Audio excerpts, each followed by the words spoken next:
Hi,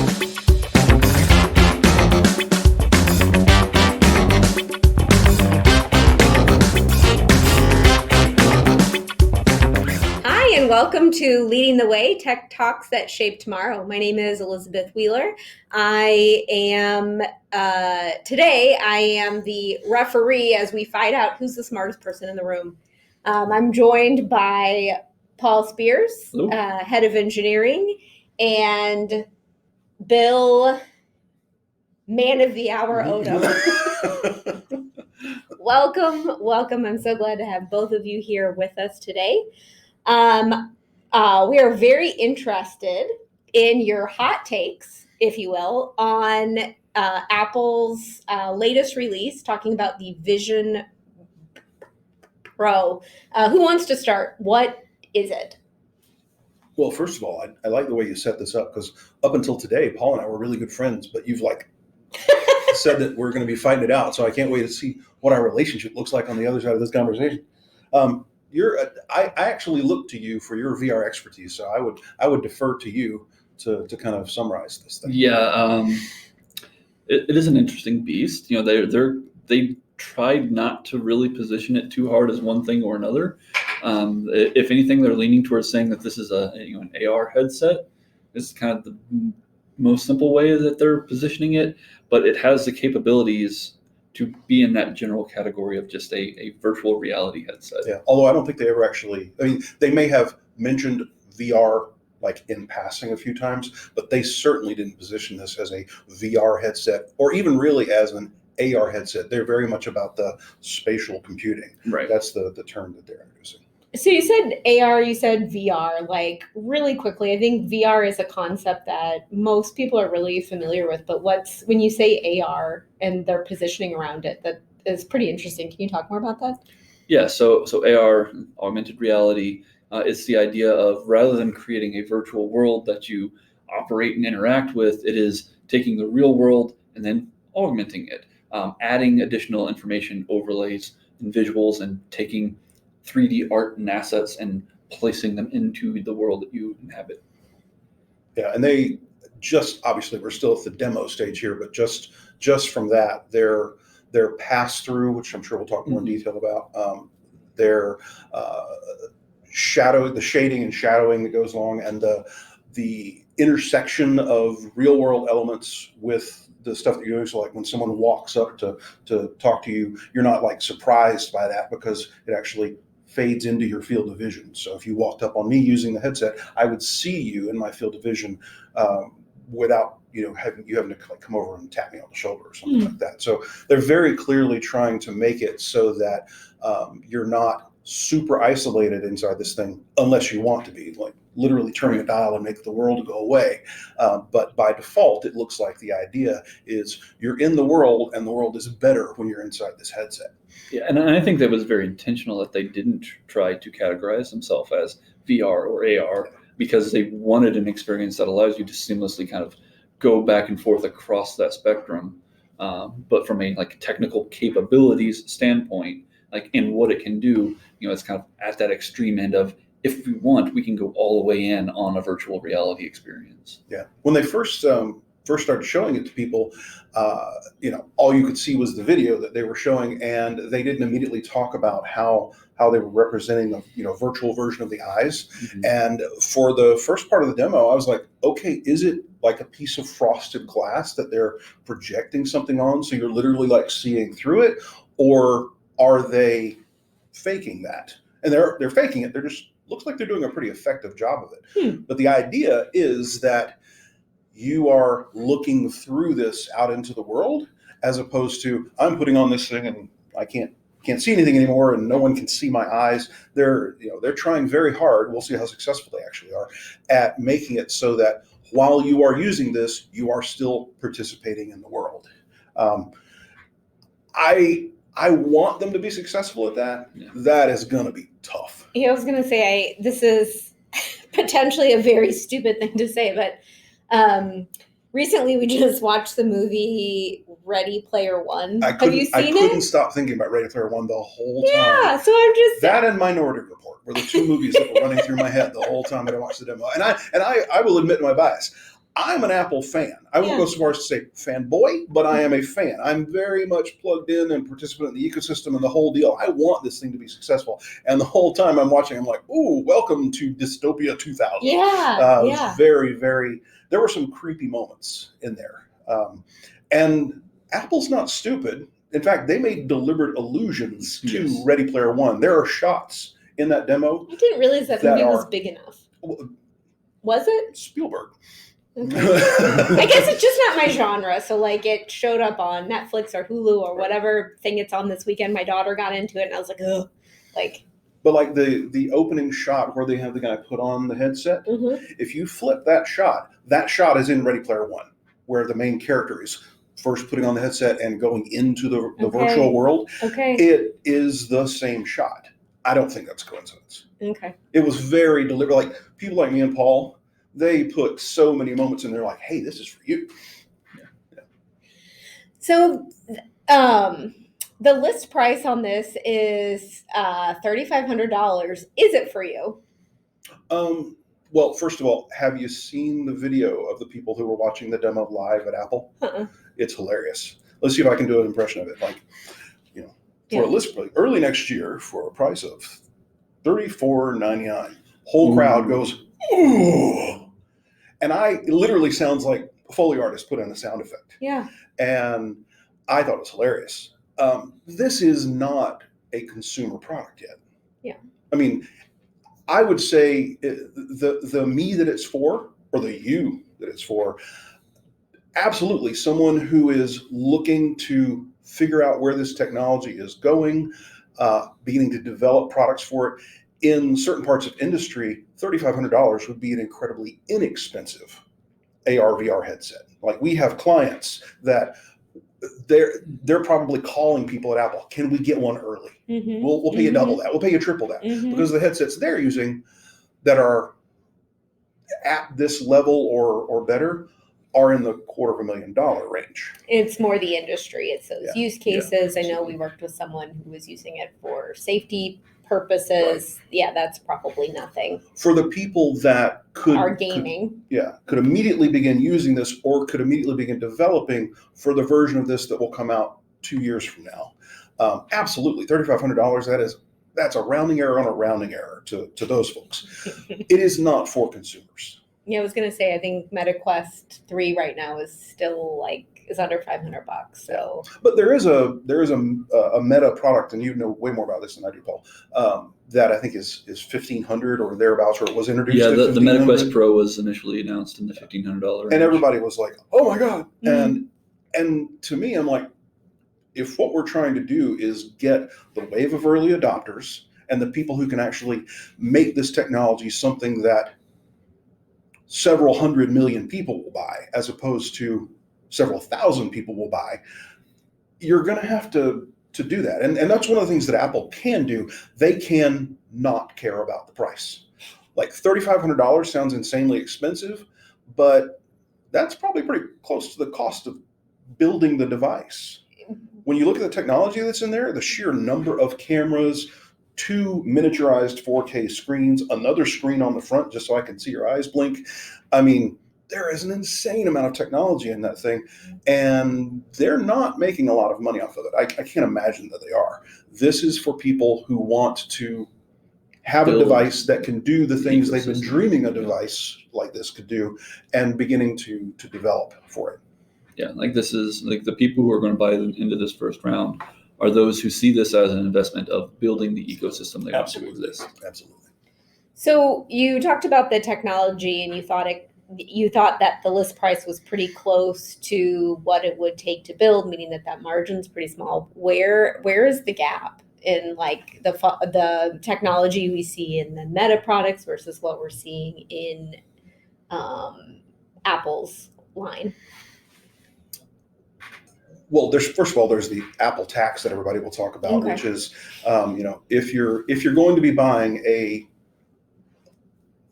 let's say on the higher end of an Apple product, and this is the highest end, apart from something like a fully loaded Mac Pro, which also they just announced, you're going to be paying a premium for it, and Apple has never been shy about that. They do make more affordable products, but those more affordable products are the new products once they're 3 years old. They don't really try to hit a lower price for their products. So to me, where the gap is, and you know way more about the specific technology than I would, Paul. The stuff that is in this headset, first of all, it is not, as far as we can tell, attached to another device. People were talking about the wire coming off of the headset. That's attached to a battery pack. This is a fully self-contained computer. Now, it's clearly designed to interface quite seamlessly with other computers, but this thing's got its own M2 chip in there. The M2 is what's in your latest Mac laptops. Thank you for connecting the M2 to what I should be thinking about it. I was like, oh, an M2 chip, of course. I don't know what an M2 chip. Well, the very, very brief aside, a couple of years ago, 3 years ago now, if that, Apple began their big migration away from Intel and over to what they call Apple Silicon. And the first chip in that line, really the first chip in that line, were the chips that were in these things.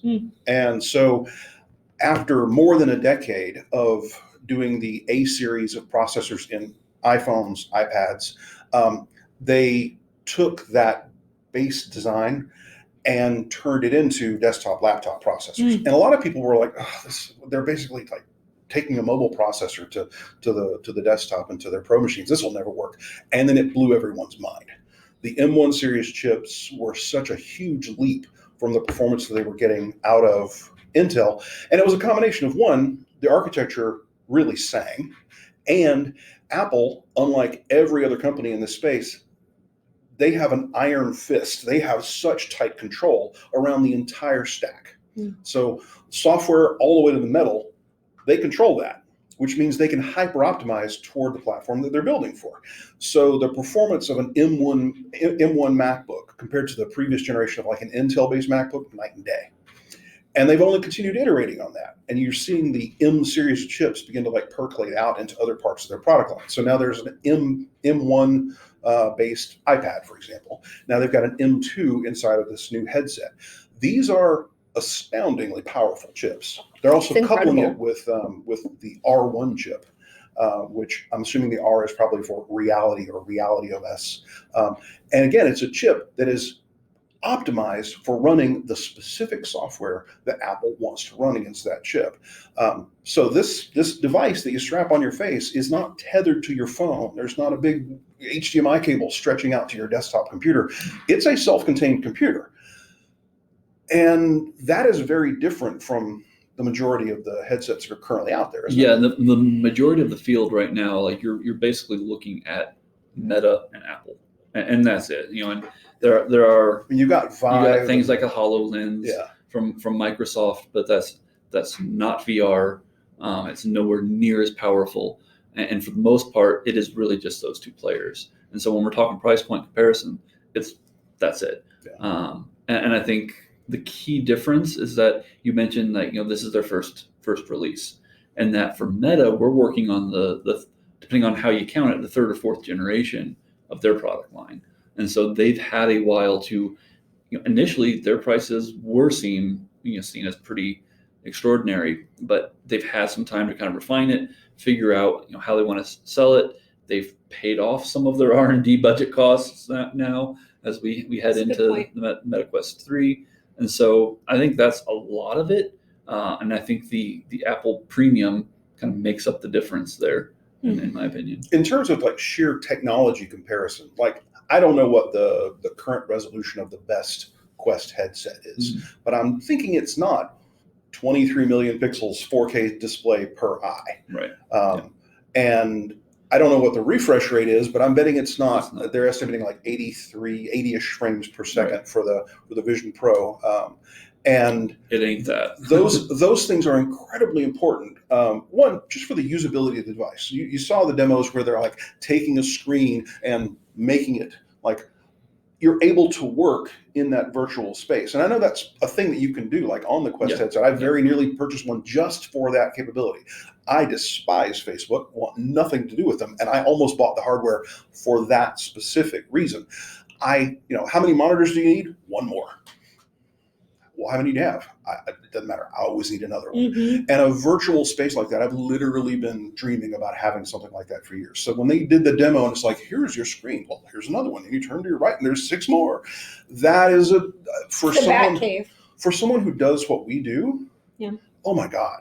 And apart from the entertainment purposes, which they spend a lot of time talking about, just the productivity of being able to do that. And being able to take that metaphor that we've all gotten used to of, we're working in a virtual desktop environment, and keep the good parts of that in a virtual space, fantastically useful. But in order for that to work, you've got to have insanely high resolution, insanely low latency. It's got to feel extremely natural. It's got to feel as natural as, using the screens that you have here in front of us. And that has been a big problem with VR and AR headsets. People get sick using them. Like they either aren't useful because the resolution and the latency just don't measure up to what you need, or after a while of using them, your brain begins to go, dude, this is not right. And you get ill. Yeah. Well, there's this natural biological, brain evens out all of the micro movements that you make on your head that occurs with natural vision, that when you have cameras right up in front of you, like your brain knows it's not natural vision. Yeah. And so like every little head movement, like your brain is registering when it shouldn't. Yep. with the current generations of headsets. So I'm really interested to see with these higher specs, does that actually change that aspect of you how saw we perceive it? Near the end of their Vision Pro demo where the father is playing with the child, or whatever their relationship is, literally there is a ball that they're playing with, and the father is like, catching and kicking the ball back. That is all aimed specifically at addressing Paul's point. It's like, this device has to be fast enough, low latency enough, high resolution enough that you can interact with the real world as if you are fully participating in the real world. If there was a quarter-second lag, which would be an insanely high lag, but let's say a 300 millisecond lag, that interaction would not be possible, or it would be very, very awkward. And wearing the headset, within minutes, or certainly within an hour or two, you're going to literally feel ill. And they of course, they're Apple. They're not going to say, hey, our product won't make you violently ill. But they did actually say, and this goes a long way toward reducing the strain, the whatever, of using a device like this. Yeah, when I saw that scene with the soccer ball, I was like, I'll believe that when I actually try it myself. I'm going to try that myself because I don't believe that yet. I want to, I really want to, but that there are so many moments in there that are like, oh, cute, heartwarming moments that are specifically aimed at people like me and Paul who are, well, I don't think I'd buy that yet, but the fact that they addressed it means that they're clearly thinking about it, and they want us to know they're thinking about it. Another one of those moments, you mentioned the multiple screens. The way in which you get to those today is really awkward. Like even with the MetaQuest, you have to actually have to be plugged in a developer mode, like out of sync from the normal OS mode that you'd operate in all the time. It's like jumping through hoops, and it's just really, really strained. And they went straight to the heart of that and said, look, in normal mode, you look at your laptop and you drag and expand your screen to whatever size. I'm like, ooh. Yeah. And again, that's part of that nice ecosystem play. Like, of the people in this room, I'm pretty sure I'm the one who's probably sent more money to Apple, probably by a factor of 10, maybe 100. And so I've got that full array of devices, multiple Apple TVs in the house, 9 HomePods at last count. It's ridiculous. I can speak to my house and Siri answers.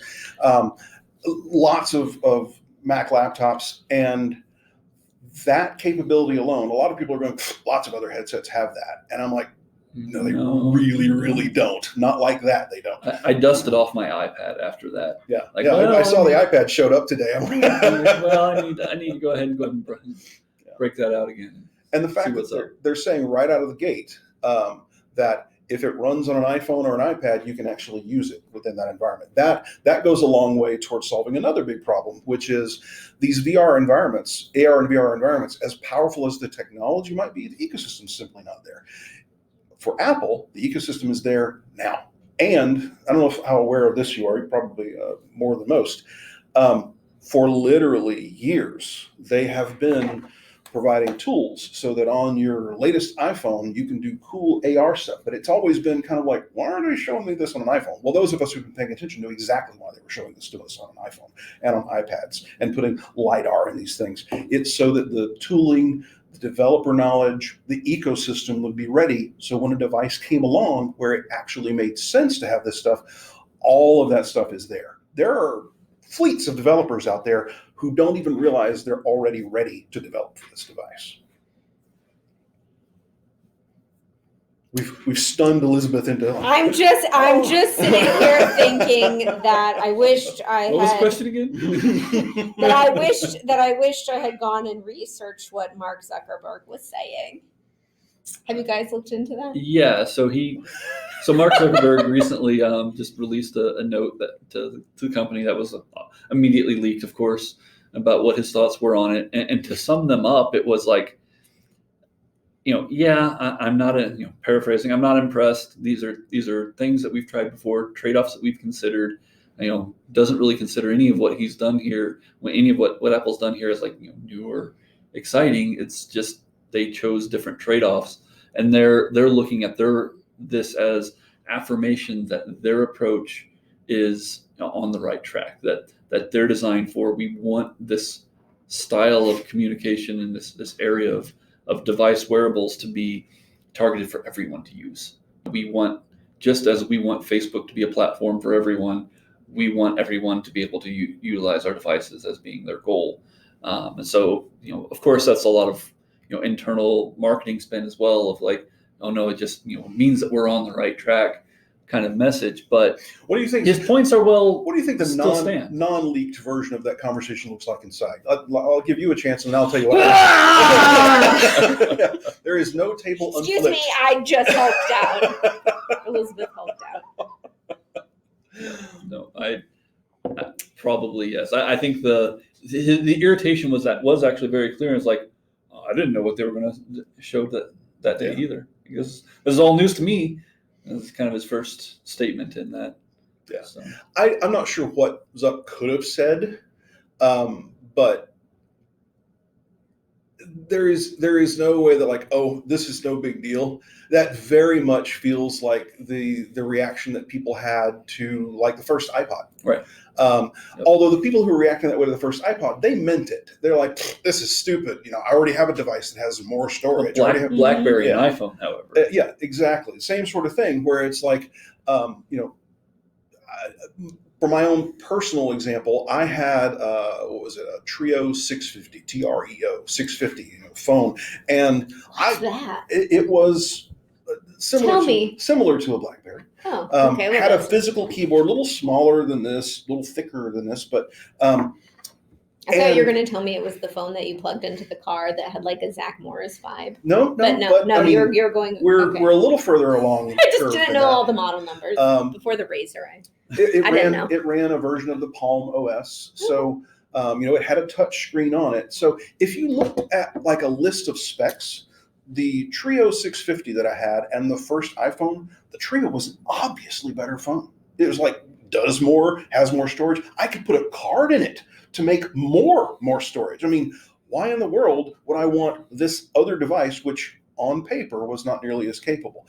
I used an iPhone for the first time, and my Trio went into a drawer, and it was done, because even though technically some of the specs weren't matching up or weren't better on the iPhone, the experience of using the device was light years beyond. Their usability is incredible. I think we've probably all experienced where we see a child around an Apple device and they just get it. So kudos to their team. Do you think that they might have the opposite problem here, where they've nailed all the spec requirements, but is this the right device? Well, when you say, is this the right device, what do you mean? Like, for whom? In terms of the ability to use it, like the technology may all be there, but the user experience is not good, or what? Yeah, so one thing that I saw was the lack of controllers. Mm-hmm. Like, Apple's known for that feels very much like one button mouse on brand, of course. But like that's a feature that has existed in the other platforms for a long time now, and I stopped using that because it was strangely fatiguing. Like if you think about how much effort goes into manipulating your screen with a mouse and keyboard, Right. You're zipping things around at an amazing speed. But if those micro movements of your hand now have to be grand gestures that require an entire arm and wrist and Right. delicate finger movement, how quickly is that going to wear you Yeah. down? Or are we going to become an incredibly strong group of people? I've been all pushing of a sudden, for this for years. Yeah. I was telling someone at one of our recent meetups that I have been really pushing for like lightweight carbon fiber armatures for developers, so that two things happen. One, if you've written an overly long routine, it physically is harder to work with it. Like you've got force feedback going on, and if you've got a really long file, you've got to physically run to the bottom of it in order to. So it would encourage you to write smaller, better code. I thought you just wanted people who can where it's easier to flip boardroom tables. That's the other side of it. I want programmers, after 6 months of being forced to use it, they'll be the most buff people in the world. So all the days of like getting sand kicked in your face because you're a pasty white nerd, over, because I have solved this you're more optimistic than me. Like the end result is that people will finally be good developers and write those clean, maintainable, easy to Let me dream, man. Let me dream. But to your original point, I mentioned that Minority Report was one of the movies that kept running around in my head because of exactly what you're saying. When you're watching the characters, do these big grand gestures, fantastic for watching a movie, terrible for user experience.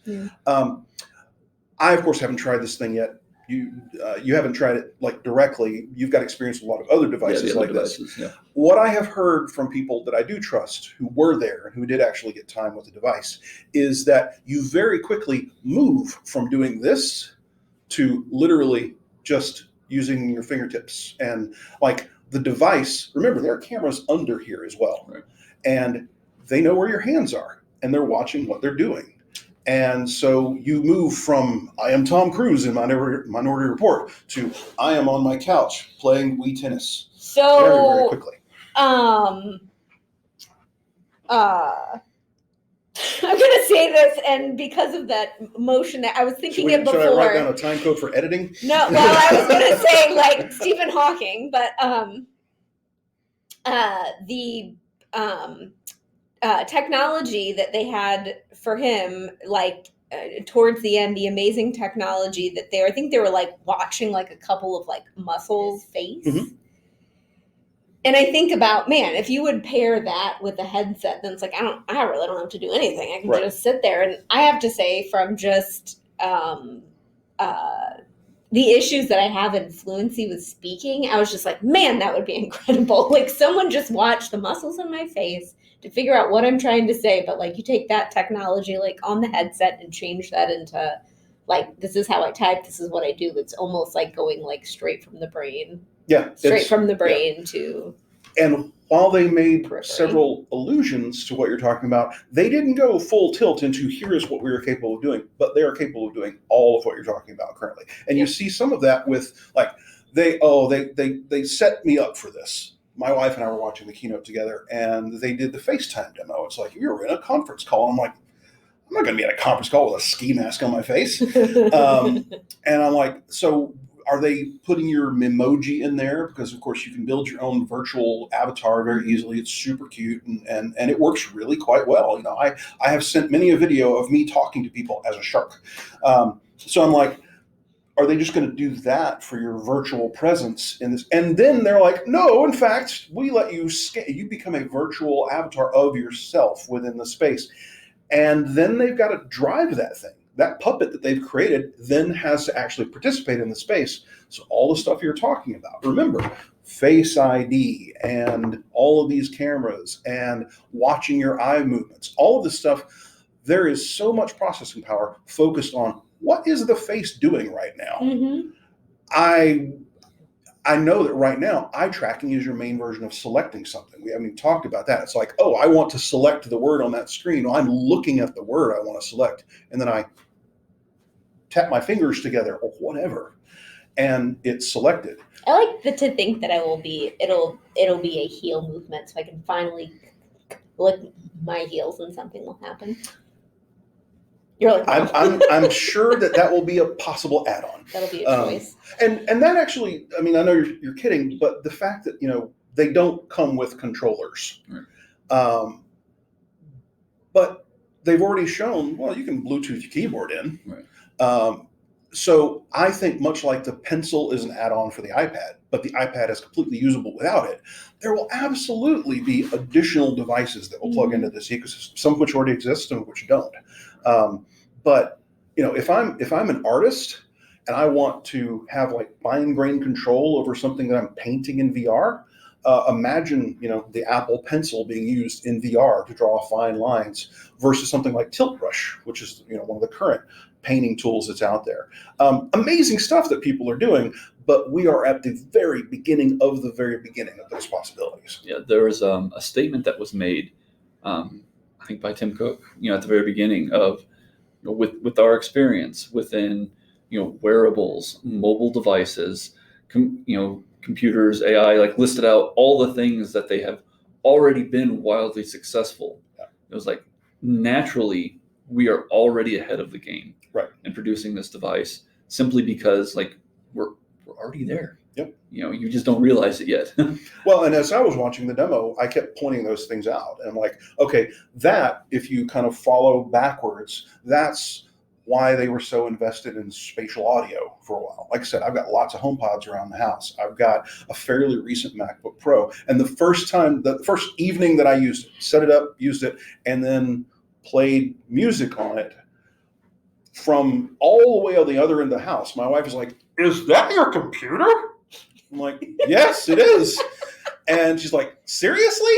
Yeah. And it wasn't just how loud it was like these tiny little laptop speakers are doing way better job than they should have. Take that and multiply it by every other technology area that has to go into something like this headset. And Apple has been doing that craziness for well over a decade now. And all of them have gotten plugged into different spots in that headset. I'm amazed it's only $3,500. I'll be honest. Eventually it won't be. The version that doesn't have the Pro on the end, like notice they named it Vision Pro. That leaves a lot of room underneath there. Yeah. So the version that comes out that is smaller, lighter, has some fewer capabilities, and is $1,500.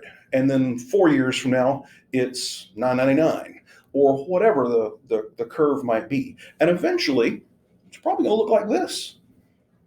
And you're going to be wearing one. You're going to be wearing one. I'm going to be wearing one, and we'll just have extra stuff happening in our. I will space. Say, speaking of glasses, they at least have an answer for glasses. Yes, thank goodness. As someone who is more nearsighted than a mole, the fact that they said from stage and named the manufacturer, we will be able to fit lenses into this thing from Zeiss. I mean, that's incredibly valuable. It means my headset's going to cost $5,000. Yeah, I was going to say, like, lenses of the VR, like, couldn't you, like, wouldn't there be a way to, like, get your prescription, like, program it in, and then, like, although it's not like your eyes, but, like, you do have to have that manufacturing partnership. And I think that was something that they just did right out of the gate. And it's kind of risky in that you have to have a high degree of confidence that we have the right form factor. Yeah. Where, I think, frankly, Meta's still trying to figure out what their form factor is. So it wouldn't make sense to really begin that process unless they're willing to like go back to their partner and be like, we need to completely start over again. Yeah. Every release. And notice also that, they tried to say this in very positive, upbeat ways, but like everything is hyper adjustable. Like that strap that goes on the back of your head, that's, can be completely removed and replaced with a different strap. It's super, super comfortable. Something that didn't show in the demo, but people who were actually in the room saw there's a strap that goes over your head as well. They may be trying to make sure that doesn't end up in the final product. The piece that does the light shielding around your eyes, that is customizable, and apparently they can scan your face and give you a custom one as well. And then of course the actual prescription for your eyes, which for I think really the vast majority of people is going to be an extraordinarily important thing. It certainly is for me. I can't realistically use most of the VR, AR devices that are on the market right now because these Coke bottles that I've got on my face, I have to have them. If I take them off, I live here now. That's where I am. I'm never going anywhere else. And so that has to be a problem that's solved for me on day one for any device like this, for me to be able to use it at all, not just comfortably, but literally at all. But in terms of what it's going to do to the price, oh my God. Like, I'm not joking. These are $1,000 glasses because my eyes are so terrible. I'm going to have the equivalent of that inside the headset. But I'm glad that they have an answer for it, because it means they actually are positioning this for people to really use it. So as far as like where Meta's going with their product, is this product that's accessible for everybody, that is kind of this connection to Facebook or this platform for the world. Do you think that Apple's going in that same space? Is it for the same people? Do they have the same mission? Definitely do not have the same mission. Like, if you just look at the missions of the companies themselves, like they're just stated entirely different, personality of branding as well.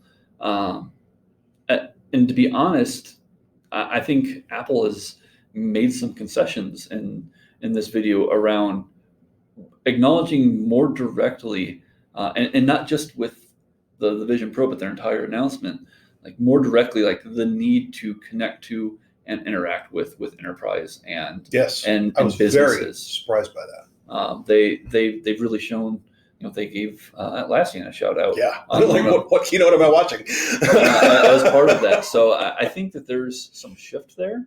I can't speak to why we're seeing that shift, because they've done exceedingly well without it, and as they're now entering into a new marketplace, theoretically the same strategy should work. However, I did wonder, does this mean that they're worried that they won't be able to get this device like truly at that consumer level, or is it going to get stuck at this is really only a play into the enterprise? I don't know. I mean, the enterprise space is nothing to shake a stick at. Right. Like, that's a good space to be at, and it sounds like... But it's very off-brand for them. Yeah. I mean, Apple has amazing penetration in the enterprise space, but the way that it happened was basically by them saying, we're completely ignoring you, except that we're going to sell iPhones to your C-suite. Like, literally, that's how it happened. They did not care at all about playing in the enterprise space directly, as in like an HP or an IBM would come in and go, oh, we're going to give you all this tooling to make it easy to integrate the devices. No, it was none of that. It's like the CEO now has a new iPhone, and he wants it to work on your network, and you'll make it work. Sure. And I think, there is definitely a large population of the development community who really like developing on Mac. There is, I will say, in the creative space, in the marketing departments of the world, UI, UX, they're in that space too. And so organizations are making those concessions, not concessions necessarily, but getting those tools in for them. Right. I think it's somewhere in the middle between what you're saying, like, is this, are they showing how concerned they are they're not going to be able to sell this to consumers? They're not going to sell this to consumers right away. $3,500 is not a consumer product for something that's an utterly unproven market at this point. But the earliest computers, like before computers were a mass market thing, when they were still incredibly difficult to use, only for the nerdiest nerds, and I say that as one of the nerdiest nerds, in terms of like real dollars, these prices are about there. Yeah. Like, if you're talking the $500 to $1,000 that you might have spent back in the early days of the IBM PC, or less but still a lot for something like a Commodore 64, if you adjust the dollars, we're not that far off. I think of this as that kind of device. Do you think this is something that you can develop on? Yes. So, develop on as in not develop things for this device, but just like develop on. God, I hope so, because that will give me the excuse I need to make this a tax write-off. Because I was going to say, like, that's right, because that's not, I mean, I feel like if you're looking at a high power development machine, like, that's not really far off. And like, I'm going to be developing on the couch now.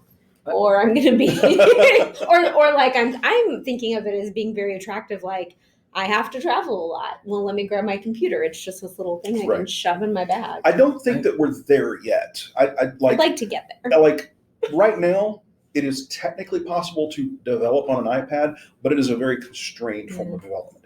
And this thing, I imagine, will probably fit, and this is complete guesswork on my part, will probably fit into that same space. However, coupling this with a Mac laptop, for example, suddenly it really does become a much more tenable development experience. I'm not joking about the ability to have lots and lots of virtual displays. And the fact that they're high resolution enough displays means that I'll actually be able to read the fonts no matter what scaling they're at. And this is something that Apple has gotten extraordinarily good at over the last many, many years, figuring out how to scale their UI across any resolution without turning it into a vector UI. It's still a bitmapped UI, but they've made sure that developers have to develop assets at 1x, 2x, 3x for a whole line of devices. And then they've gotten really good at doing the necessary interpolation to make all of that stuff work at whatever scale you do. And they made sure to show that several times in the demos, like grab the corner of the window, stretch it,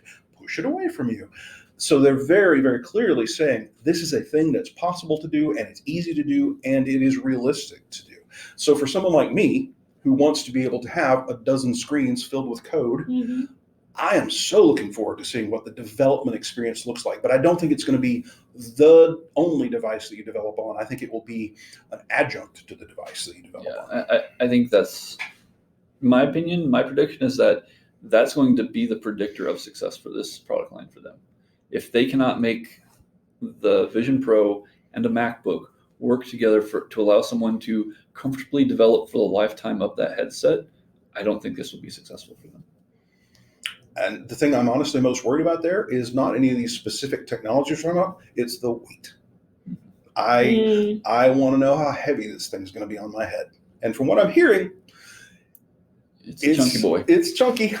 Yeah, you're going to know you've got to, you're going to be like a Wisconsin cheesehead, but heavier. This is why I said people will have to lay down to get the weight on their eyes instead of on their cheeks. And again, my wife, who spends a lot of time like watching movies on her phone, trying to put herself to sleep, she's like, yeah, this would be perfect for that. I'm like, okay. She's like, I'm not spending $4,000 to buy a device to make it easier for me to watch movies in bed. I'm like, but if you bought one, I could play with it. We'll go halvesies. Anyway, to the enterprise question. I really do feel like it was a direct addressing of the current market for this thing. By current, a year from now. The people for whom this is a reasonable amount of money to spend, that it is a reasonable investment to make, are folks in that enterprise and industry space. $3,500 for them, plus the amount of money it would take to actually make it usable for the 10 people that they would need to outfit, in their environment. I mean, yes, $3,500 is a lot of money. $3,500 is a lot of money for a consumer product.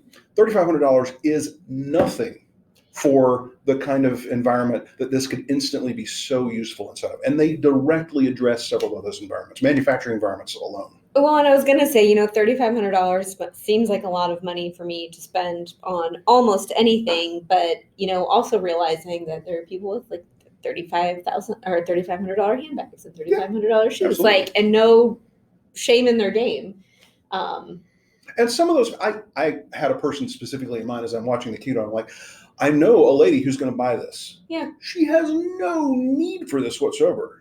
Absolutely nothing. Yeah. But what she does have is money. Yeah. and like curiosity. Yeah. And again, nothing against her. Right. And I'm not saying exactly that she shouldn't get it.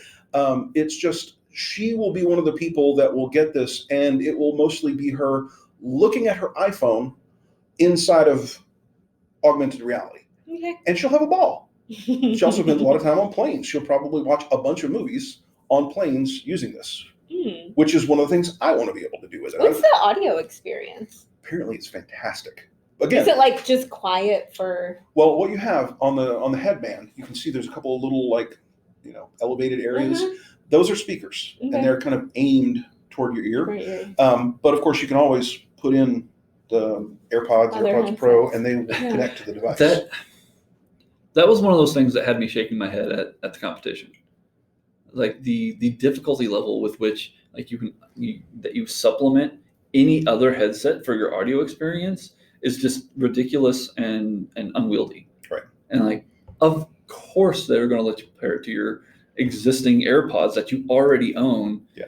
Just plug them in and go. Like, and don't sleep on the whole spatial audio thing. I don't know if you've experienced it or not, but in terms of making an experience feel incredibly real, audio has way more to do with it than people give it credit for. Well, and Apple has figured that out. They really have. And apparently you get the spatial audio capabilities even before you put the headphones in, which I remember when they announced spatial audio for like laptops, and I'm like, why? I don't have headphones on. I'm not like turning, like the device is right there. And then of course I tried it. I'm like, I have an orchestra in my room. It's surround sound, but plus. Sure. And you couple that now with the AR VR stuff, and you're sitting in a virtual world. We were are we going to talk about the same experience? Probably. We were at a conference a couple months ago with a project that Paul and his team put together. Oh, yeah. And we were using Meta headsets, yeah? Mm-hmm. And we had those jacked up to the highest volume, and in a conference center, it just couldn't. And the feedback time and time again was like, oh, well, it's just quiet. And people, I don't really feel like could get totally immersed in the sound because we agree with you 100%. So we had this, a lot of ambient sound like worked into it. We had this is going to sound strange. We had a piano player. We had people talking in the background. Then you had audio, but people just struggled the whole time. The piano sound was spatial. Mm-hmm. And so like we had to instruct people, well, if you turn just right, yeah, you get an audio boost because your head is now aligned correctly. And sorry, that's what it takes because we're in a room of thousands of people. Right. And so it's kind of hard to hear over that. And now imagine that experience with, your latest AirPods Pro with not just noise canceling, but a lot of ridiculous on-device intelligence about what noise to cancel and what noise to let through. They actually mentioned that in their keynote, separate from the VR, from the headset, where it's like, we can give you the combination of pass-through audio plus noise cancellation, so we'll let through sounds you want and keep out the ones you don't. That's insane. Do you think these devices are still made like this is your device, you keep it? So like at the conference, we had those like liners because people get sweaty, but like I just like earpods really gross me out. Well, I don't share mine with anyone. Well, I understand that, but just like, like just when I see them like lying around my house, I'm like, oh. But like... This is a new phobia that we've discovered. Yeah. It is. Hold on, I'm going to take my AirPods out and just hold them close to you and see what happens. Well, we need an experiment. Is it just AirPods? How are you feeling now, Elizabeth? These aren't AirPods, but do they invoke the same? Top secret that I'm sharing online. But I don't have like earwax, and so like it grosses me out when I like see you don't need to see my AirPods. When I see it. The personalization of this device is actually something I've wondered about. I'm carrying an iPhone, and it is so my phone. Like I can't hand it to you, and apart from a handful of apps like Find My, you can't like log in as yourself, and that phone becomes a device that you can productively use. Yeah. And I gotta think this is going to be much the same way. Like the enrollment process, they want you to scan your face. It's got to be tailored to your head and all of that stuff. Certainly for this first device, I don't see this being a multi-user device. The fact that the only way you get a multi-user iPad today is by being a kindergarten student, and they have iPads they hand around. Or I'm thinking that's not something even in a family that you currently do, where like you share an iPad and can log in as yourself. There's no technical reason they couldn't do that. They just don't. I just think about like the library. Like library is so good at making things accessible, and so they've got 3D printers and computers. You want to check out a microscope. So like it's an awesome way to get good technology out into the community for others to try. Yeah. Now my hope Apple, is if you're listening, the library market really wants you to make a shift. Apple seems to go back and forth in educational and the markets like that. For a while, they were the only game in town in terms of education. The Apple II, the Apple IIe, the IIc, things like that. people who had used a computer had used an Apple computer, and then they kind of fell away from Oregon that for a while. Trail. Yeah, you died of dysentery. They released a Typhoid remake this fever. year. What? They released a remake this year. I'm very excited. There's been some of that again now with the iPad. They have a segment of the market, but compared to the penetration of something like Chromebooks, nothing. Like really nothing. I hope that since they're targeting enterprise industries, things like that, they're going to want to make it so that, hey, go grab the headset. I need to show you something on this device. Right. It won't have to be, everybody in the plant has to have their own custom headset. But it is Apple. They do not care how much money that they want you to spend. I mean, and they are disruptors of the market time and time again. Yep. I'm inclined to believe them. If they tell me they can sell this, as this device becomes smaller and lighter, something that literally like glasses. Mm-hmm. I mean, we're not there yet. We're probably a decade away from that. Somebody write this down and come back and embarrass me in 2 years. But there's a camera somewhere in this room. Yeah. Eventually, it will simply be, if they are successful, if this space is successful, it will eventually be something that is just part of you. In the same way that, for good or ill, this is basically an extension of my brain at this point. Imagine the extension of your brain, like sitting on your brain. That's where they're clearly trying to head with this. Google Glass was just too far ahead of its time. Google Glass, I give them credit for, Google does a lot of experimentation out in the open. Mm-hmm. But I was talking about, the nerdiest of nerds. That's one you might as well have a big blinking neon sign on your head. Look at me, I'm the big dork. And hi, Sonny. Yeah. Nothing but love for the big dorks. Being a card carrying member, but they couldn't get the traction. However, there is some traction, even still with Google Glass, inside of industry. There are niches where that has happened. So it's not that it was a failure in terms of where it's ended up, but it was never going to be a mass market consumer device in the way that it was created and positioned. Some version of this could be. So we are coming about to time. I'm going to give you each let's do a final wrap up. What is your big takeaway from the Vision Pro? So for me, I'm not in the Apple ecosystem. It's not I'm looking at the barrier to entry for me. Like to make one of these headsets useful for me, $3,500 notwithstanding, I'm looking at $10,000 to make this useful. Yeah. You got to buy a high-end Mac. You've got to buy the headset. You got to get the lenses. I get the AirPods. I got to get the Mac. Everything. And so for me, I don't know if this is the device for me. But one of the things Bill just mentioned was will this be a successful market? I'm excited and eager to see success for this product, if for no other reason to finally have folks see and really understand what we've been saying about this space for the last decade. Yeah.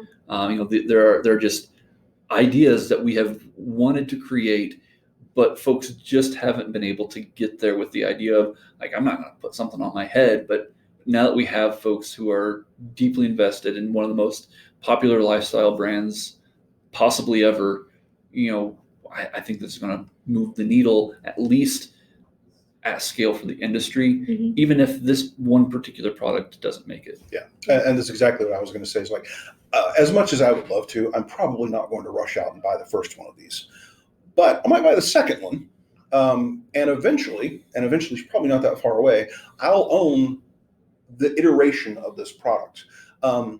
And one of them is just because, man, this is really cool. Apple has a kind of spooky way of taking super dorky things and somehow making them cool. I don't know if you remember when AirPods were first introduced. I'm not going to put these little weird, it looks like they dangle. Yeah, why am I? And then 6 months later, I'm walking the streets of New York City, and every third person has white AirPods in their ear, and it went from being a thing that everybody's like, that looks weird, to of course I'm wearing these all day long. Now, I don't expect the ski mask to be a thing that people are wandering around in the world, but something, And it probably isn't going to be all the way to this, but something between what they're demoing and this probably will end up being a thing that you begin to see out in the real world in a few years. And that is an amazing legitimization of the market that we're talking about, which has not been able to get traction. It really has not. As cool as the technology has been, as amazing as some of the experiences have been, because remember, like, I remember nearly a decade ago now being at the Sundance Film Festival, and they had several VR installations they had set up, and they were magnificent. They were so wonderful.